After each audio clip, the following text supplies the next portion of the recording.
Coulomb's law में अभी तक हमने सिर्फ दो चार्जेस के बीच के फोर्स के मैग्नीट्यूड के बारे में बात करी।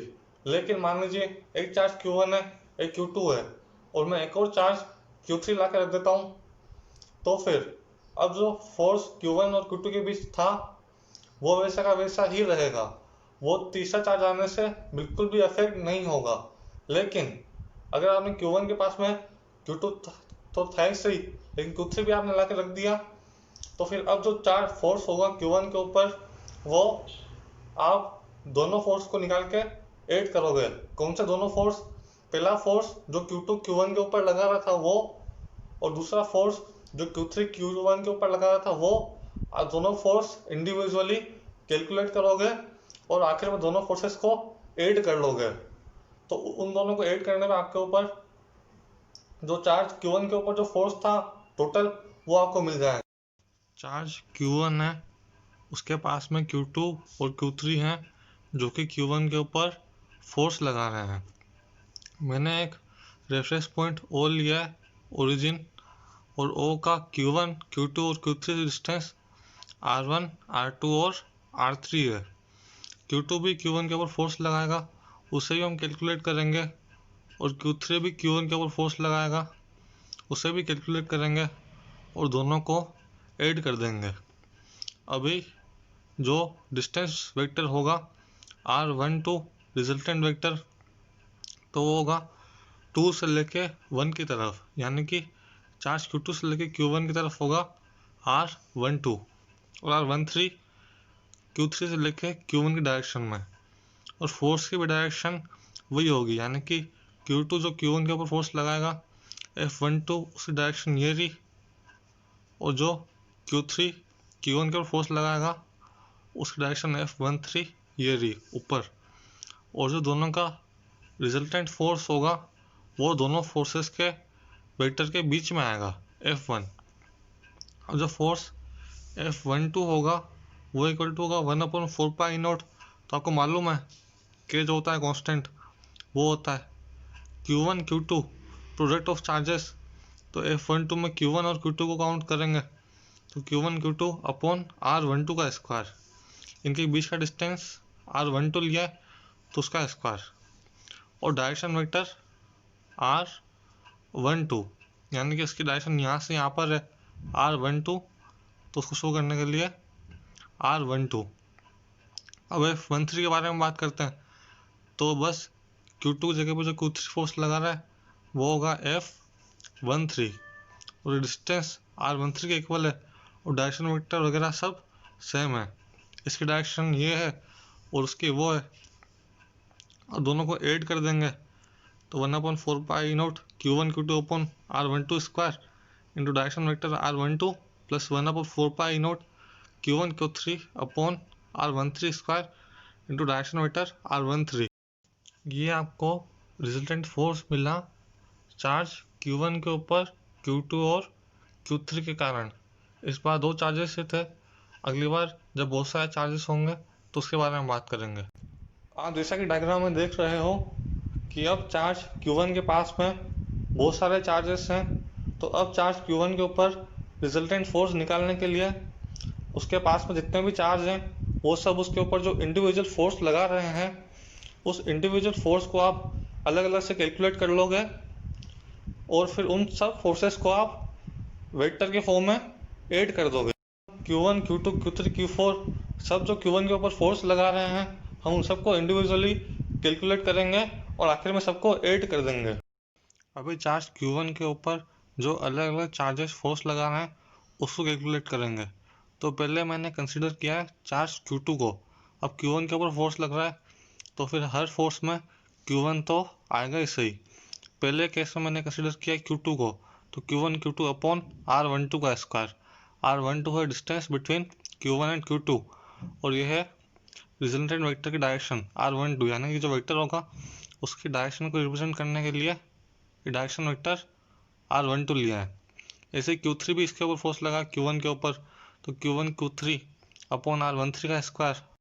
R13 है distance between Q1 and Q3, और डायरेक्शन वेक्टर R13 उस रिजल्टेंट वेक्टर की डायरेक्शन को रिप्रेजेंट कर रहा है। ऐसे ये सिर्फ 2 और 3 चार्जेस हैं, ऐसे ही और भी बहुत सारे चार्जेस होंगे 4, 5, 6। आप चाहो तो 100 चार्जेस भी ले लो। तो फिर उसको मैंने जनरल ट्रेंड के लिए F1n लिया है, यानी कि जो nth चार्ज Q1 के ऊपर फोर्स लगा रहा है वो मैंने लिया है F1n। Q1 यानी कि जो nth चार्ज है उसको मैंने Q1 लिया है कि Q1 के ऊपर फोर्स लगा रहा है अपॉन R1n का स्क्वायर, यानी कि nth चार्ज और Q1 चार्ज के बीच में डिस्टेंस है वो मैंने R1n लिया है, और डायरेक्शन वेक्टर रिजल्टेंट वेक्टर का। अभी Q1 तो सब में आएगा ही सही, क्योंकि Q1 के ऊपर तो हम फोर्स कैलकुलेट कर रहे हैं। Q2 Q3 बहुत सारे चार्जेस हो सकते हैं जो चार्ज Q1 के ऊपर फोर्स लगाएंगे, तो मैंने 2, 3, 4, 5, 6 n लिए हैं। और मैं सबको ऐड कर रहा हूँ, तो ऐड करने को शो करने के लिए मैंने समेशन लिया है, सबको ऐड किया। समेशन 1/4 पाई नॉट तो कांस्टेंट है ही सही, Q1 के ऊपर फोर्स है तो Q1 आएगा ही सही। Qn मतलब कि जितने भी चार्जेस हैं उनका मैंने एक जनरल चार्ज लिया है कि आप n की वैल्यू 2, 3, 4, 5, 6, 100, 200 कुछ भी रख सकते हो कि n है कि 2 ने फोर्स लगाया तो Q2, 3 ने लगाया Q3। और मान लो मैंने 10 चार्ज ले लिए तो 10वां चार्ज आएगा Q10th, तो यहाँ पे Q10 आ जाएगा। और यानी कि Q2, Q3, Q10th समेशन यानी कि सबका आपने ऐड कर दिया अपॉन R1n का स्क्वायर, यानी कि फर्स्ट वाले चार्ज और 10वें चार्ज या 100वें चार्ज के बीच का डिस्टेंस, और ये R1n उनके रिजल्टेंट वेक्टर की डायरेक्शन को रिप्रेजेंट कर रहा है। तो इस तरह सबको ऐड करने पर आपको चार्ज Q1 के ऊपर जो सभी चार्ज ने मिलके जो नेट फोर्स लगाया वो मिल गया। क्वेश्चन के अनुसार मैंने 3 सिमिलर चार्जेस जिसका मैग्नीट्यूड है स्मॉल q के इक्वल उनको वर्टिसेस पर रख दिया है, और एक और चार्ज जिसका मैग्नीट्यूड है कैपिटल Q को मैंने सेंट्रोइड पर रख दिया है O पर। अब इक्विलेटरल ट्रायंगल के बारे में बात करते हैं। इसके जो तीनों एंगल है वो 60 के इक्वल होते हैं, तो ये वाला जो पूरा एंगल है वो 60 के इक्वल है। ये इसके बीच में से यहाँ ड्रॉ करी मैंने परपेंडिकुलर, तो ये दोनों इक्वल एंगल इसके हाफ होंगे, तो ये दोनों एंगल 30 के इक्वल होंगे। अब हम इसके ऊपर जो फोर्स है जो ये तीनों चार्ज लगाएंगे उसको कैलकुलेट करना चाहते हैं, तो हम इस चार्ज और इस चार्ज के बीच का डिस्टेंस कैलकुलेट करेंगे। अब वो डिस्टेंस सिमेट्री के हिसाब से ये वाला डिस्टेंस BO, AO और CO इक्वल ही होंगे, तो आप तीनों में से कोई भी डिस्टेंस कैलकुलेट कर लोगे तो आपके तीनों डिस्टेंस मिल जाएंगे। अब ये वाला एंगल 30 मुझे मालूम है, ये वाली साइड L क्वेश्चन में गिवन है, तो फिर अब मैं कोशिश कर रहा हूँ कि मैंने जो परपेंडिकुलर ड्रॉ करी है AD BC के ऊपर, मैं वो AD निकाल रहा हूँ। तो AD इक्वल टू आएगा AB cos 30 के, और AB आपको मालूम है L के इक्वल होता है, तो फिर ये आ जाएगा L इंटू √3/2। अब एक वर्टेक्स A है, इस वर्टेक्स के पैरेलल साइड BC है, और इस वर्टेक्स से मैंने एक परपेंडिकुलर AD ड्रॉ किया है BC के ऊपर, और O सेंट्रोइड है, तो फिर जो डिस्टेंस होगा वर्टेक्स A का सेंट्रोइड से AO वो इक्वल होगा 2/3 into perpendicular distance of vertex A from side BC। Repeat कर देता हूँ कि ये वर्टेक्स A है, इसके पैरेलल साइड है BC, और ये सेंट्रोइड O है, तो जो वर्टेक्स का सेंट्रोइड से डिस्टेंस होगा वो होगा 2/3 वर्टेक्स का परपेंडिकुलर डिस्टेंस उस साइड से, यानी कि AO इक्वल होगा 2/3 AD के। अब AD की वैल्यू तो मैंने निकाली ही है क्वेश्चन में, AD इक्वल टू है L इंटू √3/2, तो ये AD की वैल्यू यहाँ पुट कर दी मैंने, तो 2/3 इंटू AD, तो AD की जगह पे L इंटू √3/2, तो फिर ये इक्वल टू आया AO सेंट्रोइड का A से डिस्टेंस, तो AO इक्वल टू आया L/√3। अब सेंट्रोइड का तीनों वर्टेक्स A B C से जो डिस्टेंस होगा वो इक्वल होगा, इसीलिए AO equal to BO equal to CO equal to L/√3। अब सारे चार्जेस सेम है, Q मतलब कि सारे पॉजिटिव ही मान लो या सारे नेगेटिव मान लो, तो सारे चार्जेस सेम है, तो फिर जो ये वाला चार्ज इस चार्ज के ऊपर फोर्स लगाएगा वो लगाएगा इस डायरेक्शन में, और ये वाला चार्ज इस वाले चार्ज के ऊपर इस डायरेक्शन में लगाएगा, और ये वाला चार्ज इस वाले के ऊपर इस डायरेक्शन में फोर्स लगाएगा। लेकिन अब इस चार्ज और इस चार्ज के बीच का डिस्टेंस, इस चार्ज और इस चार्ज के बीच का डिस्टेंस, इस चार्ज और इस चार्ज के बीच का डिस्टेंस क्या है? AO, BO और CO, और तीनों वर्टेक्स से सेंट्रोइड के डिस्टेंस है जो कि इक्वल होते हैं। हमने बताया था AO equal to BO equal to CO equal to L/√3। और जो प्रोडक्ट ऑफ चार्जेस है वो क्या आएगा? एक तो capital Q into small q। अब तीनों ही वर्टेक्स पे स्मॉल q चार्ज रखा हुआ है और हमें कैपिटल Q को तो काउंट करना ही है, तो फिर प्रोडक्ट ऑफ चार्जेस क्या आएगा? Small q into capital Q। F1 के लिए भी small q into capital Q, F2 के लिए भी small q into capital Q, F3 के लिए भी, और डिस्टेंस भी सेम ही है AO, BO, CO। इसीलिए F1, F2 और F3 तीनों सेम होंगे क्योंकि उन तीनों के लिए प्रोडक्ट ऑफ चार्जेस भी सेम है, उनके बीच का डिस्टेंस भी सेम है। अब फॉर्मूला क्या होता है? के Q1, तो फिर Q1 की जगह पे स्मॉल q, Q2 की जगह पे capital Q upon R square, उनके बीच का डिस्टेंस का स्क्वायर। उनके बीच का डिस्टेंस हमने अभी निकाला AO, BO, CO, L/√3। अब L/√3 का स्क्वायर क्या हो जाएगा? L स्क्वायर अपॉन √3 का स्क्वायर 3। तो यहाँ से आपको फोर्स का मैग्नीट्यूड इक्वल टू मिला 3Q into Q upon 4π0 L square. Force F1, F2 और F3 तीनों इक्वल हैं। अब ये F2 और F3 दो वेक्टर्स हैं जो कि सेम है। F1, F2, F3 तीनों का मैग्नीट्यूड तो सेम ही है। तो जब दो वेक्टर्स का मैग्नीट्यूड सेम होता है तो उनके बीच का रिजल्टेंट का जो फॉर्मूला होता है वो होता है 2 इंटू दोनों में से कोई भी एक वेक्टर इंटू कोस θ/2। थीटा है एंगल बिटवीन देम। तो फिर इनके बीच का एंगल कितना होगा? ये 60, ये 60, 60 + 60 120। तो इनके बीच का एंगल है 120। तो फिर 2 इंटू कोई भी एक वेक्टर, मैंने F2 ले लिया, इंटू कोस 120/2 कोस 60 जो कि इक्वल होता है 1/2 के। तो 2 इंटू F2 इंटू 1/2, 2 से 2 कैंसिल, तो इक्वल टू किसका है? F2 का।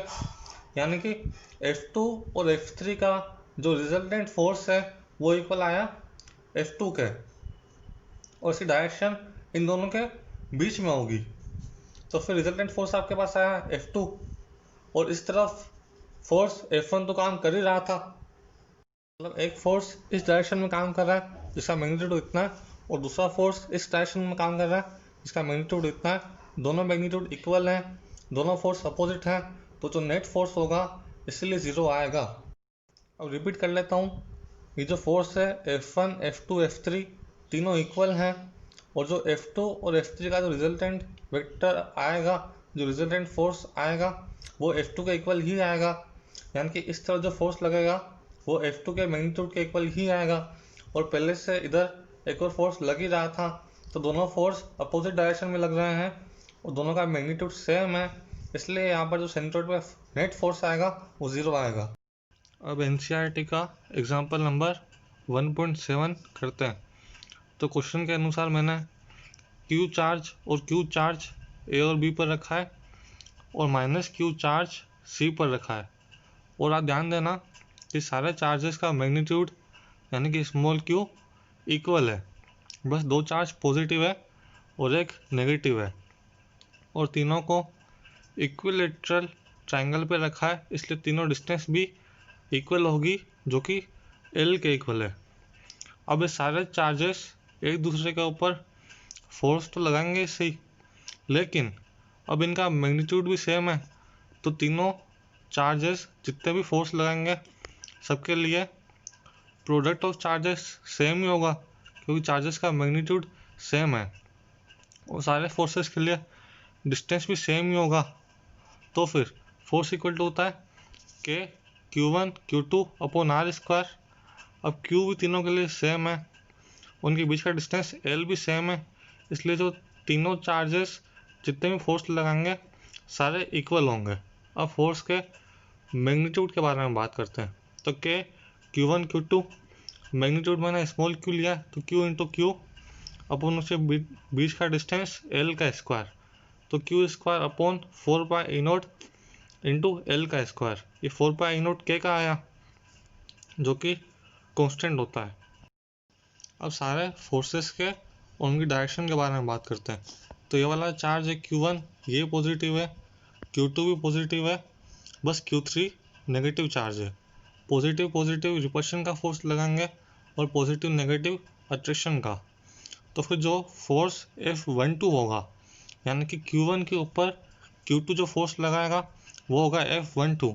अब दोनों पॉजिटिव चार्ज है, तो ये वाला चार्ज इस वाला चार्ज को रिपेल करेगा, इसलिए इसकी डायरेक्शन इस तरफ होगी, क्योंकि Q इसको रिपेल करेगा, अपने से धक्का देगा, तो फिर वो उस तरफ फेंकेगा उसको Q1 को। तो Q2 जो फोर्स लगाएगा Q1 के ऊपर F12, वो रिपल्शन का फोर्स लगाएगा, इसलिए उसकी जो डायरेक्शन होगी F12 की वो इस तरफ होगी। अब चार्ज Q3 है नेगेटिव और चार्ज Q1 है पॉजिटिव, तो नेगेटिव पॉजिटिव को अपनी तरफ अट्रैक्ट करेगा, तो फिर ये उसको अपनी तरफ खींचेगा, तो ये इस तरफ खींचेगा Q1 को। तो फिर जो फोर्स F13 होगा उसकी डायरेक्शन देखो उस तरफ है, यानी कि चार्ज Q1 को Q3 अपनी तरफ डायरेक्शन में खींच रहा है, इसलिए F13 की डायरेक्शन ये रही अट्रैक्शन के कारण, और F12 की डायरेक्शन रिपल्शन के कारण ये रही F12 इस तरफ और F13 इस तरफ अट्रैक्शन के कारण। अब जो चार्ज Q2 है उसमें भी सेम ही है, Q1 इसको रिपेल करेगा तो F21 की डायरेक्शन इस तरफ होगी रिपल्शन के कारण, उसको Q3 अट्रैक्ट करेगा, इसलिए F23 की डायरेक्शन अट्रैक्शन के कारण इस तरफ होगी। अब चार्ज Q3 के ऊपर फोर्सेस के बारे में बात करते हैं। तो फिर चार्ज Q3 को दोनों ही चार्जेस पॉजिटिव है अपनी तरफ अट्रैक्ट करेंगे, तो अपनी तरफ खींचेंगे इसको, तो फिर Q1 अपनी तरफ इस डायरेक्शन में खींचेगा इस तरफ यूं, तो फिर इसकी डायरेक्शन F31 की इस तरफ होगी C से A तक, और ये वाला चार्ज भी इसको अट्रैक्ट करेगा, तो F32 की डायरेक्शन C से B की तरफ होगी इस तरफ। अब डायरेक्शन की बात हो गई, एंगल के बारे में बात करते हैं। तो फिर ये इक्विलेटरल ट्रायंगल है, तो ये पूरा एंगल 60 के इक्वल होगा, और इसके बीच में आ रहा है रिजल्टेंट फोर्स। एक तो फोर्स लग रहा है F31 इस डायरेक्शन में, एक F32 इस डायरेक्शन में, इनका जो रिजल्टेंट फोर्स होगा वो दोनों के बीच में से निकलेगा, इसलिए रिजल्टेंट फोर्स का दोनों फोर्सेस के साथ में इक्वल एंगल बनेगा। ये टोटल एंगल 60 का है, तो फिर इसको हम हाफ कर देंगे तो दोनों एंगल मिल जाएंगे, 60 का हाफ 30, इसलिए रिजल्टेंट फोर्स का F31 के साथ भी 30 डिग्री एंगल होगा और F32 के साथ भी 30 डिग्री एंगल होगा। अब ये वाला एंगल 60 है इक्विलेटरल ट्रायंगल का, और ये वाला पूरा एंगल 180 होता है, तो फिर 180 माइनस 60 120, यानी कि F13 और F12 के बीच का एंगल आएगा 120। अब इसके ऊपर जो रिजल्टेंट फोर्स होगा F1 वो दोनों के साथ सेम एंगल बनाएगा, यानी कि 120 का हाफ 60, तो जो F1 F13 के साथ भी 60 डिग्री एंगल बनाएगा और F12 के साथ भी 60 डिग्री एंगल बनाएगा। सेम यहाँ पर भी होगा, F2 है चार्ज Q2 के ऊपर रिजल्टेंट फोर्स, तो फिर ये वाला एंगल 60, ये वाला 120 और इसका हाफ 60, तो फिर जो रिजल्टेंट फोर्स F2 है वो F21 और F23 के साथ 60 डिग्री का एंगल बनाएगा। अब जितने भी फोर्सेस है F12 F13 इन सबका मैग्नीट्यूड तो इक्वल ही है, और जब भी मैग्नीट्यूड इक्वल होता है तो जो रिजल्टेंट वेक्टर का फॉर्मूला होता है वो इक्वल टू होता है 2 इंटू एनी वेक्टर, यानी कि आपको दो वेक्टर के बीच का रिजल्टेंट वेक्टर निकालना है, तो 2 इंटू दोनों में से कोई भी वेक्टर आप ले लो इंटू कोस θ/2। यहाँ पर थीटा है angle between those two vectors.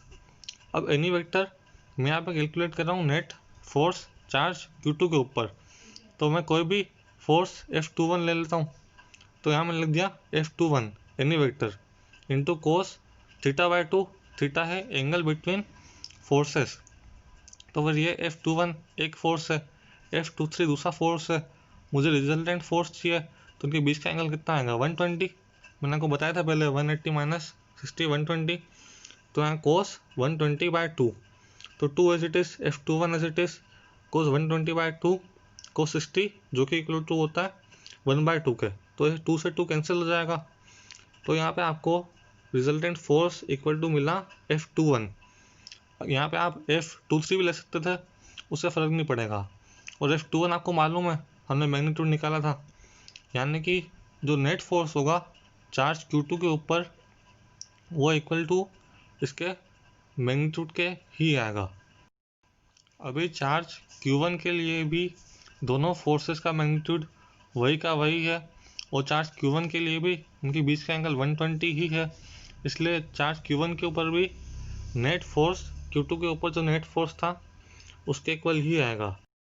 F1 है नेट फोर्स और चार्ज Q1, F2 है net force on charge Q2, दोनों इक्वल ही आएंगे इसके मैग्नीट्यूड के। अब जो चार्ज Q3 है उसके ऊपर दो फोर्स लग रहे हैं, F31 इस डायरेक्शन में, F32 इस डायरेक्शन में, लेकिन इनके बीच का एंगल 120 नहीं है, इनका बीच का एंगल अभी 60 है, इसलिए अब थीटा की वैल्यू 60 ले लेंगे। तो यहाँ मैंने 60 पुट कर दिया जब, तो cos 60/2 cos 30, तो 2 इंटू, अब आप कोई भी फोर्स ले लो, यहाँ पे दो फोर्स है F31 और F32, मैंने फोर्स F31 लिया है, तो यहाँ गया 2 into F31 into cos 60/2 cos 60/2 cos 30, और cos 30 की वैल्यू आपको मालूम है √3/2, तो यहाँ पे resultant force on charge Q3 equal to आया 2 इंटू F31 इंटू √3/2। अब 2 से 2 कैंसिल हो गया, तो जो रिजल्टेंट फोर्स आया चार्ज Q3 के ऊपर F3 इक्वल टू आया √3F के। यहाँ पे फोर्स F है जो कि F31 के इक्वल है, और मैंने आपको बताया था कि F31 F32 F21 इन सबके बीच का डिस्टेंस भी सेम है और चार्ज भी सेम है, इसलिए फोर्सेस भी सेम आएंगे। तो फिर जो नेट फोर्स F3 आया वो आया √3F के, और F का मैग्नीट्यूड यही होगा।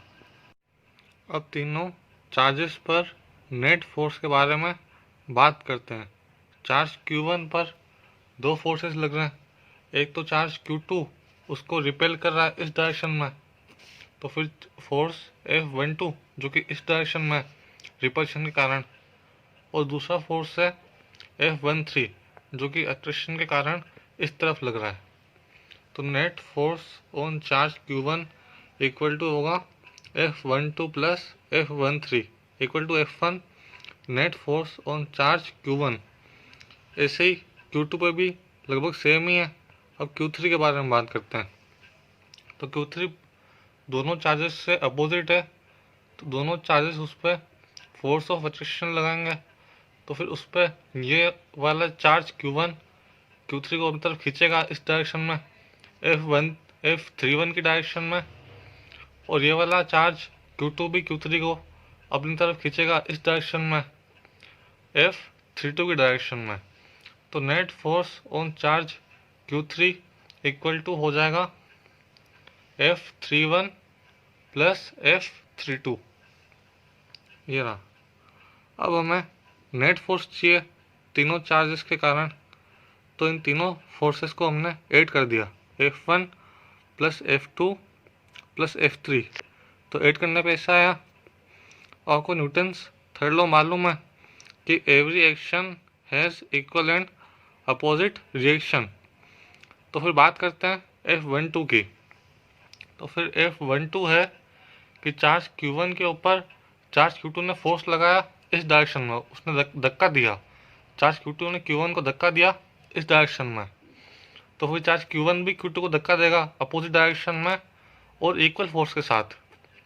वापस रिपीट कर देता हूँ कि चार्ज Q2 Q1 को धक्का दे रहा है इस डायरेक्शन में, तो न्यूटन्स लॉ के कारण चार्ज Q1 भी Q2 को अपोजिट डायरेक्शन में इक्वल फोर्स के साथ धक्का देगा। तो इसका क्या मतलब हुआ कि F12 equal to minus F21 equal and opposite direction. अब F13 के बारे में बात करते हैं। तो फिर 1 3 का मतलब है कि चार्ज Q1 के ऊपर charge Q3 force of attraction लगा रहा है इस डायरेक्शन में, तो फिर चार्ज Q1 भी Q3 के ऊपर अट्रैक्शन लगाएगा अपोजिट डायरेक्शन में इक्वल फोर्स के साथ। तो फिर F13 इक्वल टू हो जाएगा माइनस F31। उसी तरह F23 में भी सेम ही होगा, इक्वल एंड अपोजिट फोर्स, तो फिर F23 equal to minus F32। तो फिर अबोव एक्सप्रेशन में जब F13 equal to minus F31 और F12 equal to minus F21 और F23 equal to minus F32 आप पुट करोगे तो ये F21 से प्लस F21 कट जाएगा, माइनस F31 से प्लस F31 कट जाएगा और माइनस F32 से प्लस F32 कट जाएगा और आपका फाइनल आंसर 0 आएगा। मतलब कि जब आपने F1 F2 F3 तीनों इंडिविजुअल निकाल दिए, तीनों है force on charge Q1 Q2 Q3, और उन तीनों को ऐड कर दिया और न्यूटन्स थर्ड लॉ अप्लाई करके उनमें से 3 की वैल्यू निकाल ली, उन 3 की वैल्यू यहाँ पुट कर दी, तो आपका जो नेट फोर्स था वो 0 के इक्वल आया।